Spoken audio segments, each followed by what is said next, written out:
Et donc, je vais introduire ce webinaire sur le thème donc, de l'hydrologie régénératrice et de la conception de nouveaux systèmes pour gérer l'eau. Donc, tout d'abord, je vais me présenter pour ceux qui ne me connaissent pas. Donc, je m'appelle Antoine Mathias, je travaille au syndicat des Côtes-de-Provence en tant que responsable développement durable. Donc, je travaille sur des missions d'animation et d'accompagnement vers la transition agroécologique. Donc, j'organise ce genre de petits événements.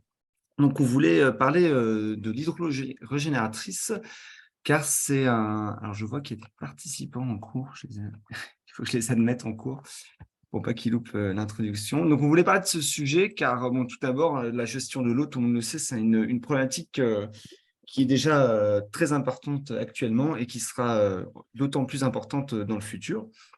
Et donc, on voulait parler de ce sujet car on voulait un peu ouvrir l'horizon sur quelles sont les solutions pour gérer l'eau dans nos systèmes viticoles qui seront de plus en plus contraints à l'avenir.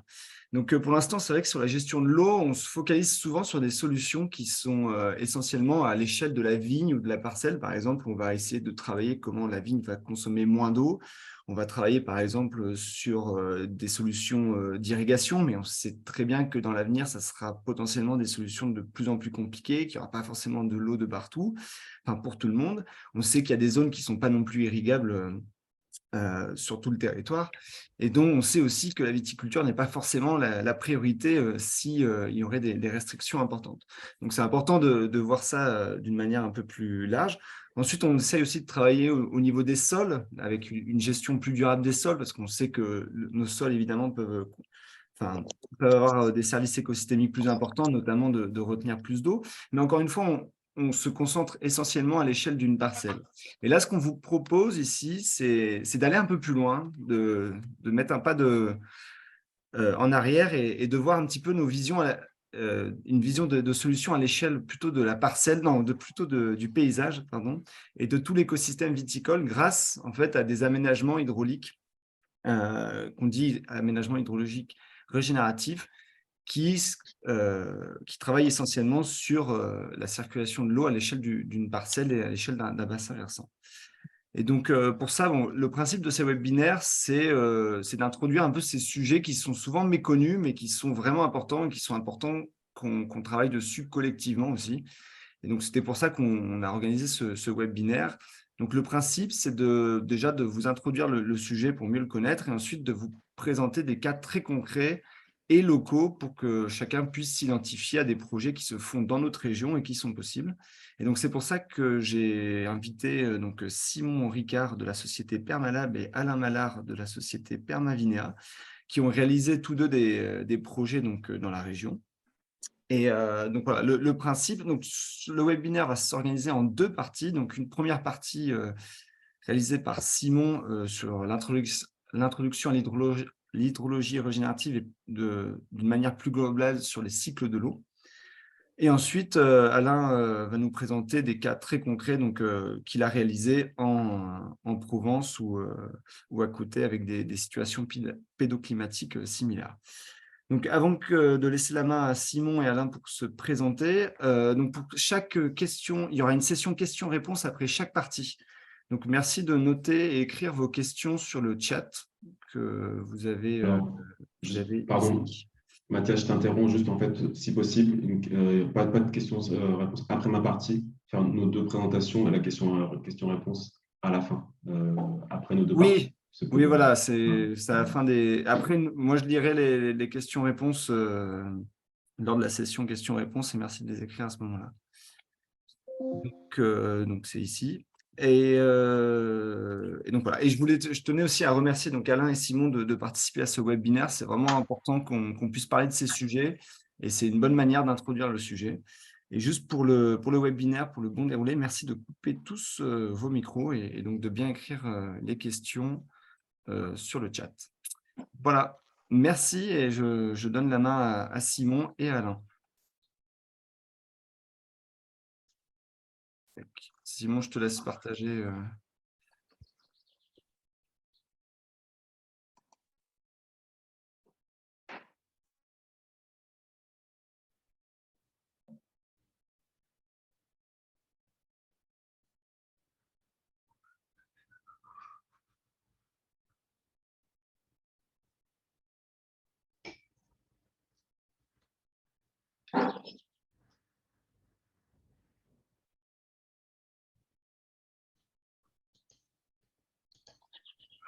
Pardon, une seconde, je partage mon écran. J'ai un petit souci. Les aléas du live.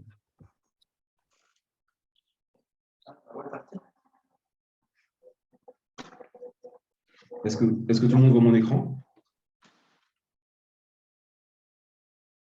Oui. Mathias, est-ce que tu peux... C'est bon? OK, merci. Merci. Eh bien, merci. Bonsoir à tous. Merci pour cette introduction, Mathias. Donc, je me présente très rapidement. L'idée, c'est vraiment de rentrer dans le vif du sujet. Donc, effectivement,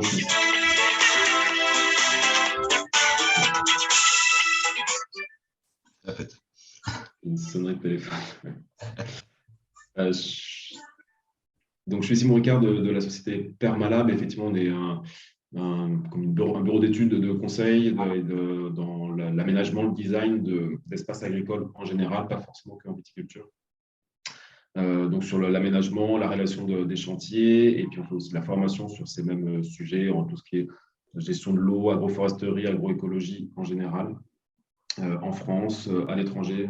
À l'étranger aussi, on intervient dans un large panel de projets, et je suis aussi effectivement cofondateur de l'association pour une hydrologie régénérative. Alors, Steve, peu importe, c'est l'idée de cette hydrologie régénérative beaucoup, pour l'association, pour mieux diffuser en fait toutes ces approches, toutes ces notions autour de la régénération du cycle de l'eau par l'aménagement des espaces agricoles, des espaces paysagers, du paysage en général, et comme un vrai enjeu, un vrai levier par rapport aux évolutions climatiques et aux conséquences climatiques.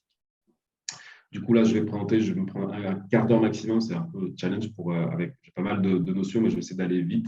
Et effectivement, le but, moi, je vais introduire plus généralement la logique, et Alain, effectivement, se concentrera plutôt sur les projets, des exemples de projets, comme ce que disait Mathias.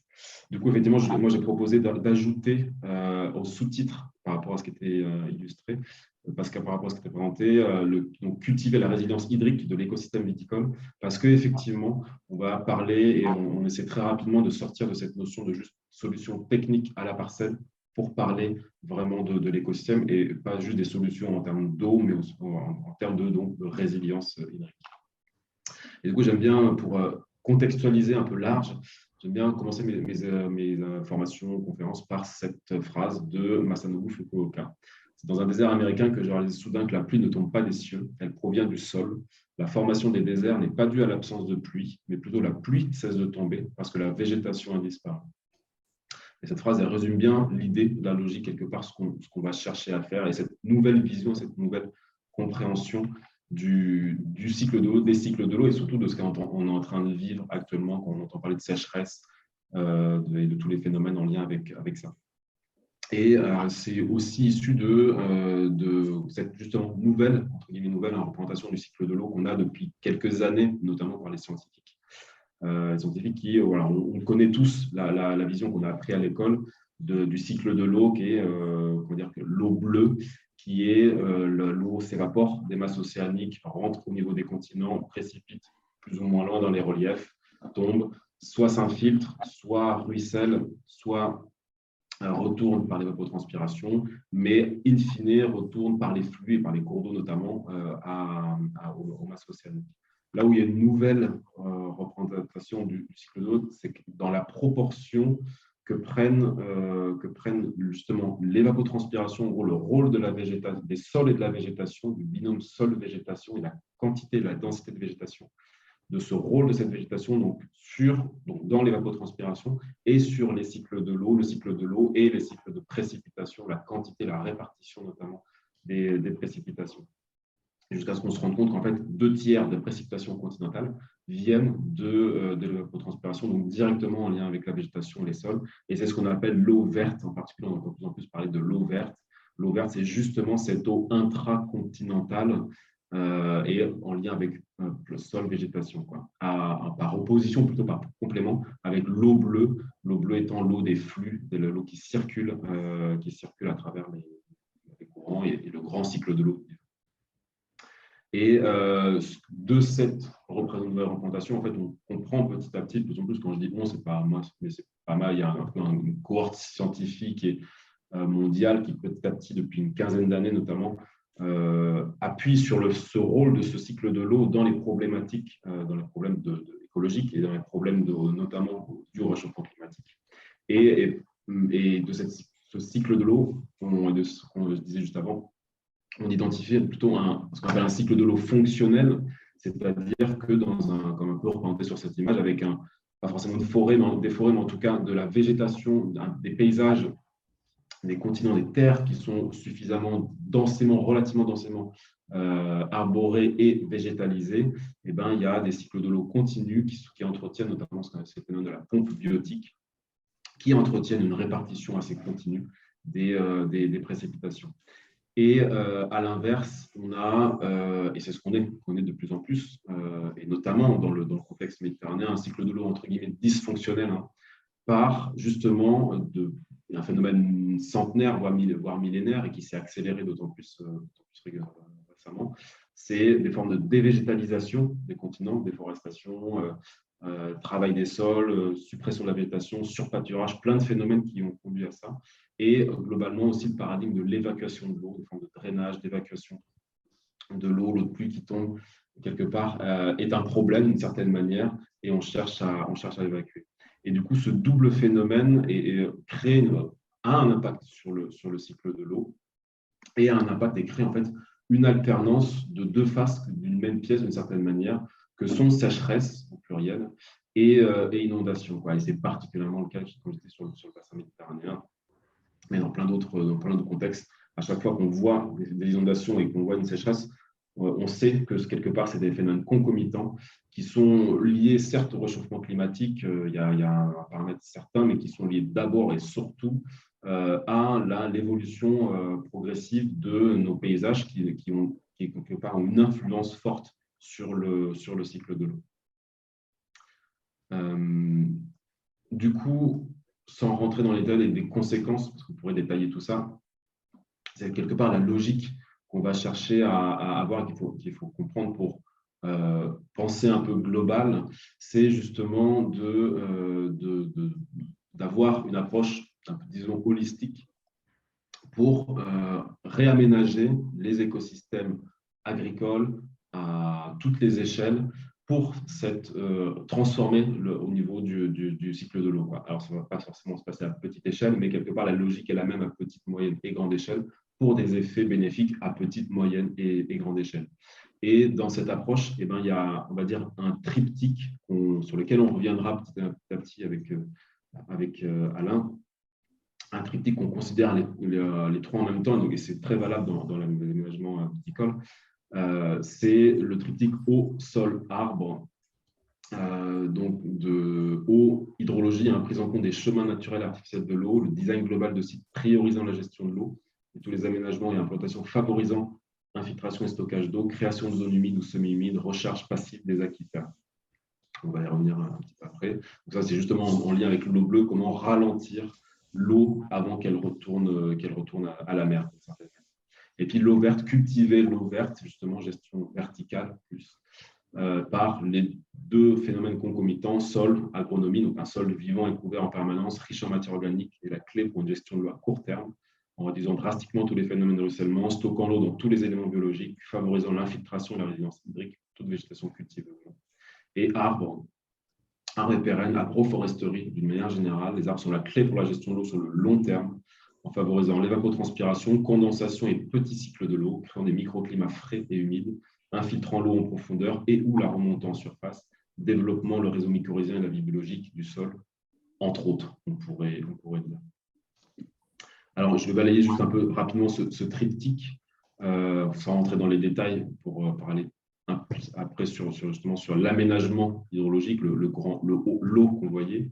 En termes de sol couvert, sol vivant, juste pour rappel, 1% ou plus, on va monter la matière organique, même si ça c'est une grande généralité, 1% de matière organique dans 15 cm de sol par hectare, c'est 250 m3 d'eau par hectare. Donc le sol, quelque part, ce qui est le premier lieu de stockage d'eau, quelque part, ce qu'on doit viser, ce qui jouera sur la résilience hydrique, c'est le sol par le sol vivant, les micro-organismes, les racines, l'ensemble de tous ces éléments.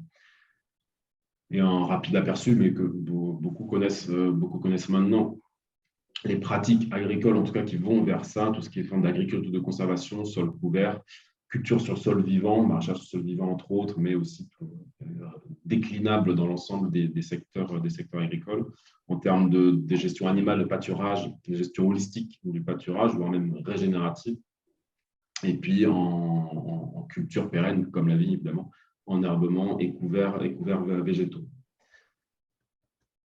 Et voilà, petit exemple rapide, justement issu d'observation d'Alain, deux vignes au même endroit, juste à côté l'une de l'autre, deux parcelles gérées différemment, une avec travail du sol, sol compacté, sol nu, et l'autre, juste à côté, sol couvert, non travaillé, préalablement décompacté, après un énorme épisode de 233 mm continu pendant 16 heures. Et vous voyez le ressuyage sur la parcelle dont le sol a été mené dans cette optique versus un sol pas dans cette optique, et où là, justement, avec les phénomènes de ruissellement et d'érosion et de ruissellement, justement, l'eau est évacuée des parcelles et retourne trop vite dans le grand cycle de l'eau. Ensuite, l'arbre, comme je l'ai mentionné, donc voilà, là aussi, sans rentrer dans les détails sur toutes ces approches, mais on pourrait dire que globalement, juste sur cet aspect hydrologique, les arbres, donc les systèmes agroforestiers assainissent les milieux humides, hydratent les sols secs par l'ensemble des éléments qu'on. Donc, les arbres, c'est tout ce qui est les systèmes agroforestiers, donc tout système de culture, hein, y compris la vigne, ne serait-ce que dans les pourtours de parcelles. Agroforesterie, culture multi-étagée, les haies, les formes de bocage. Quand on entend bocage, ce n'est pas juste que le bocage normand, c'est tout ce qui est haies périphériques autour des parcelles agricoles, quelles qu'elles soient. Et puis les systèmes agro-silvopastoraux et, d'une manière générale, la gestion forestière et la reforestation vont jouer aussi ce rôle de résilience hydrologique à long terme. Et donc l'enjeu, quelque part, issu de cette image de l'Association française d'agroforesterie, passer de paysages comme celui-ci à paysages comme celui-ci, et ça, quel que soit le contexte. Voilà, alors justement, on a vu sol, arbre, non, et focus un petit peu plus sur l'aspect eau, hydrologie, donc, qui nous intéresse un peu plus. Avec cette diapo, juste pour rentrer un peu plus dans le détail, d'une manière générale, et là aussi c'est une généralité, donc problématique récurrente d'évacuation de l'eau, comme je disais, dans les parcelles viticoles, même si ça pourrait se décliner dans pas mal de contextes agricoles, avec voilà, ce condensé. Donc les parcelles de vigne sont globalement, encore une fois, c'est une généralité, les parcelles de vigne ont des sols nus et compactés, et de fait sont très vite saturés lors des épisodes pluvieux, générant rapidement du ruissellement. Les rangs de vigne sont implantés en ligne droite sur des parcelles présentant des reliefs, souvent, ce qui crée des pentes favorisant les écoulements et parfois des phénomènes de ravine. 3. Les emprises des parcelles occupent un maximum d'espace, là aussi souvent, laissant des fossés périphériques réduits à une dimension minimale et dont le seul but est d'évacuer l'eau hors du site. Et enfin, corollaire du point 3, il n'y a quasiment aucun aménagement ou ouvrage dans ou autour des parcelles qui est dédié à tamponner les eaux de ruissellement et favoriser aussi leur infiltration. Encore une fois, c'est une vision générale, des cas spécifiques, mais on peut tirer ce constat. Et de manière générale, l'objectif en termes d'eau, d'aménagement hydrologique et tout ce qu'on va voir là, c'est de faire ça, c'est-à-dire ces trois, passer à l'échelle de parcelles, de fermes, de bassins versants, de paysages comme celui-ci, où quelque part il n'y a pas d'aménagement, ou voire même il y a des aménagements qui sont faits pour évacuer, drainer l'eau, où l'eau part de la source à l'exutoire directement, à des parcelles, fermes et bassins versants qui sont aménagés justement pour ralentir, répartir, infiltrer et stocker toute l'eau de précipitation, en tout cas faire en sorte que l'eau qui tombe à la parcelle, elle reste à la parcelle, elle reste dans le sol, elle reste dans l'écosystème, pour justement favoriser cette résilience hydrique et notamment aussi encourager la recharge passive des nappes phréatiques.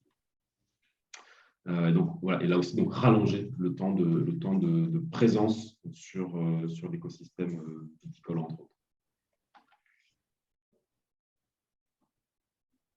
Voilà, juste cette petite courbe, un petit schéma illustratif en tout cas sur ce triptyque au sol arbre, pour montrer comment justement l'effet hydrologique global à 20 ans, par exemple, c'est illustratif, mais pour dire qu'à partir du moment où on va jouer sur des ouvrages, comme on va voir juste après, qui vont ralentir, répartir, infiltrer l'eau, et ben on va avoir tout de suite une action. L'eau, dès qu'on fait un fossé qui retient l'eau, à la première pluie, il y a un effet hydrologique. Et donc, il y a une action, un effet immédiat qui va se tasser, on va dire, dans le temps. On ne va pas augmenter forcément à partir du moment où on a mis en place les aménagements qui vont retenir. De la même manière pour le sol, là aussi, hein, dès qu'on fait des couverts végétaux, dès qu'on a des approches qui vont aggrader le sol très rapidement, on a des effets et qui vont eux aller en augmentant progressivement parce que la matière organique va augmenter, parce que le sol va s'approfondir, parce que plein de phénomènes qui vont faire en sorte que le sol va devenir de plus en plus éponge hydrique, comme on peut l'imaginer.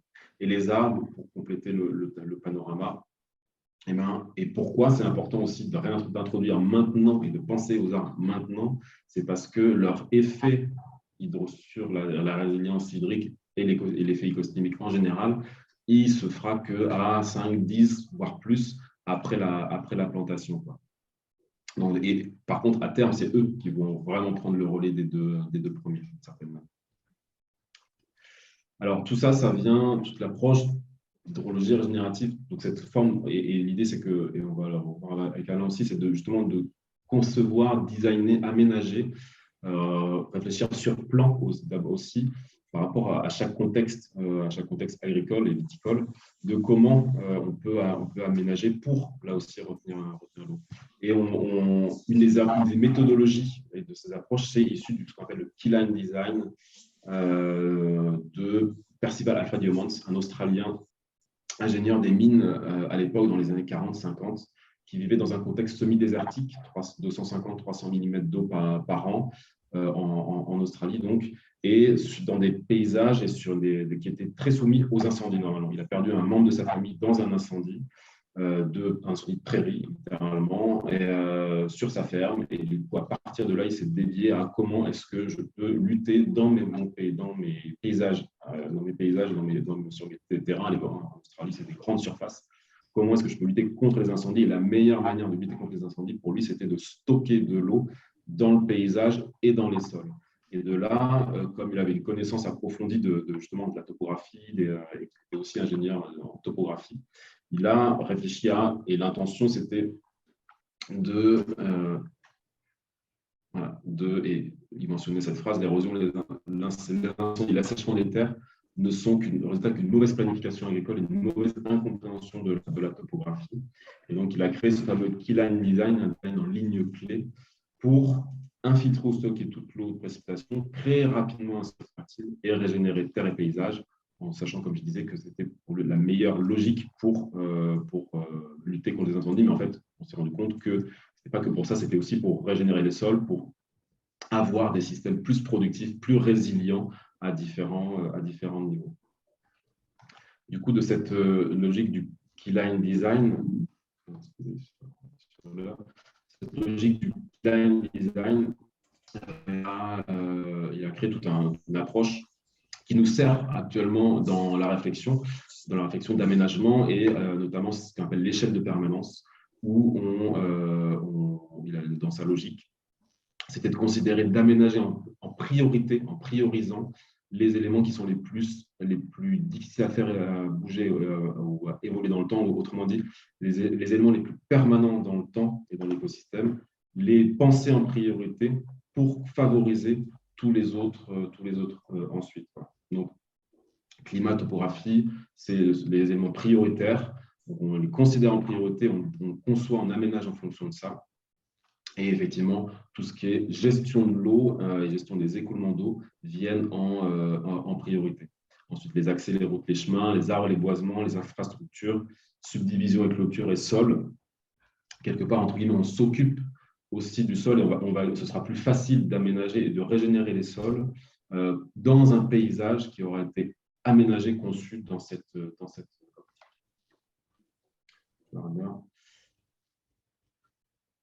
Voilà, je vais passer un peu rapidement sur les différents éléments de l'échelle de permanence, mais pour dire que, voilà, que tout ce qui est climat, c'est justement considérer l'ensemble des données climatiques, considérer l'ensemble des données écosystémiques pour un design, on va dire, ajusté. et notamment la topographie, donc les écoulements d'eau, comment circule l'eau naturellement et éventuellement artificiellement dans nos paysages, dans notre parcellaire agricole, viticole. Ensuite, justement, l'eau, c'est tout études des flux d'eau sur le terrain et élaboration des ouvrages et motifs d'implantation pour la gestion de l'eau. Ce qu'on appelle justement le design hydrologique. Accès routes, chemin, création et modification des accès et cheminements en fonction du design hydrologique. On considère même que chemin, dans ces approches, les chemins existants ou à créer peuvent être des éléments qui canalisent l'eau de manière artificielle. Donc là aussi, on va chercher à les intégrer dans la réflexion pour qu'ils soient une solution plutôt que souvent un problème, parce qu'ils évacuent beaucoup de l'eau et souvent il y a des problèmes d'érosion sur les chemins. Donc on considère ça aussi. Arbres, boisements, implantation de tous les systèmes arbres en fonction du design hydrologique. Donc, quelque part, idéalement, on commence à penser les haies, tous les systèmes agroforestiers en général, en fonction de topographie, gestion de l'eau, pour une meilleure implantation. Très basiquement, une haie qui est plantée droit dans la pente, elle aura un effet de haie, évidemment, mais elle n'aura pas beaucoup moins l'effet de retenir l'eau et l'eau de ruissellement, alors que la même haie, entre guillemets, implantée en perpendiculaire à la pente, aura aussi, en plus, l'effet de ralentir l'eau, ralentir infiltrer. Attention aux bâtiments et aux infrastructures, connexion design hydrologique, gestion de l'eau sur le site, comment aussi optimiser tout ce qui est bâtiment infrastructure en termes de gestion de l'eau. Subdivision, clôture, là aussi plus ça va et plus c'est des éléments qui sont légers dans le paysage mais qui viennent s'intégrer petit à petit et au mieux on les aura pensés en amont, jusqu'à arriver au sol, toutes les pratiques qui vont en termes de régénération des sols, non pas qu'elles soient pas importantes, mais comme je disais, elles sont plus favorablement efficaces quand l'ensemble a été pensé pour ça. Voilà, quelques images pour finir, avec quelques éléments de cette réflexion de design hydrologique, avec quelques éléments comme notamment les noues d'infiltration, les baissières sont des fossés sur courbe de niveau qui interceptent l'eau de pluie de ruissellement sur lesquels on plante des haies, donc à l'échelle de la parcelle, voire à très grande échelle, qui vont structurer le paysage pour que l'eau reste et globalement s'infiltre. Implantation sur le relief ou en motif keyline, c'est-à-dire des lignes de plantation. Tout ça, c'est l'idée, c'est d'avoir des plantations, des lignes parallèles en parallèle d'une courbe de niveau. On a besoin de faire des lignes parallèles pour faire de l'agriculture, en viticulture en particulier. Et donc, mais par contre, on va réfléchir comment faire des lignes de plantation qui sont parallèles à des courbes de niveau pour que là aussi, il y ait aussi un effet de ralentissement, infiltration de l'eau dans les parcelles. Un exemple assez caractéristique, c'est celui-là en Espagne. Vous voyez qu'ils ont planté dans un motif keyline des rangs de vignes, une jeune vigne, c'est pour ça qu'il n'y a pas encore d'arbres, et aussi il y a toute une approche globale sur ce site, mais c'est des lignes parallèles à une courbe de niveau sur, là on reconnaît une forme de colline sur laquelle est implantée cette qui illustre bien ça. Donc voilà, des mares temporaires, des zones d'infiltration, très important, des bassins, étangs, retenues collinaires, tout ça dans une approche globale. Ce n'est pas que des retenues collinaires pour des retenues collinaires, c'est une retenue collinaire dans l'approche d'un design hydrologique global, d'un paysage entre guillemets aquatique. Chemins collecteurs d'eau, là c'est ce que je disais, voilà, les chemins qui peut les penser pour alimenter notamment des retenues collinaires. Fossé, Tolvega, Rodan, là aussi l'idée c'est de ralentir l'eau plutôt que d'évacuer l'eau. C'est que l'eau est certes évacuée, mais elle est ralentie, infiltrée en bonne partie. Et donc voilà, tout un ensemble d'approches, de techniques et d'approches dans un ensemble global pour là aussi ralentir, infiltrer l'eau et participer à la régénération globale. Et voilà quelques images de paysages qui sont implantés dans ces approches, et pas forcément de la viticulture. Donc, ça vous montre un petit peu la logique globale. Là, on est sur un système agroforestier avec du pâturage et de la fauche. Là, c'est de la grande culture, entre guillemets. Ça vous montre un peu l'idée de ce que ça peut être. Et enfin, à plus grande échelle, aux États-Unis, une ferme entièrement conçue, une ferme agroforestière en polyculture entièrement conçue sur ces approches de design et donc d'implantation sur les reliefs en tenant compte des itinéraires techniques, c'est très important, Ce n'est pas juste de planter sur le relief pour planter sur les reliefs, c'est aussi prendre en compte les itinéraires techniques pour trouver le meilleur ajustement possible. Voilà. Et pour conclure, à finir sur le fait qu'à grande échelle, on est en Inde, à très grande échelle, à l'échelle de bassin versant entier, toute cette approche pour ralentir l'eau, infiltrer l'eau, eh ben, ça peut changer drastiquement la situation là, dans cette communauté. Ils avaient des problèmes de manque d'eau, de sécheresse, de pluie, de nappes qui s'asséchaient. Ils ont mis en place des centaines de milliers d'ouvrages comme ça, hein, des baissières, des fosses, des noues sur courbe de niveau et plein de petites retenues pour infiltrer l'eau. Et d'une année sur l'autre, littéralement, ils ont rechargé les nappes avec les eaux de la mousson parce que toutes les eaux de la mousson étaient infiltrées. Ils ont rechargé les nappes, refait couler des sources et ils ont réglé des problématiques de manque d'eau assez importantes, uniquement entre guillemets, en aménageant, certes à très grande échelle, mais avec des aménagements simples dont on parle quand on parle d'hydrologie régénérative et toutes ces approches. Voilà, je laisse Alain prendre la suite pour parler de ces exemples. C'est bon?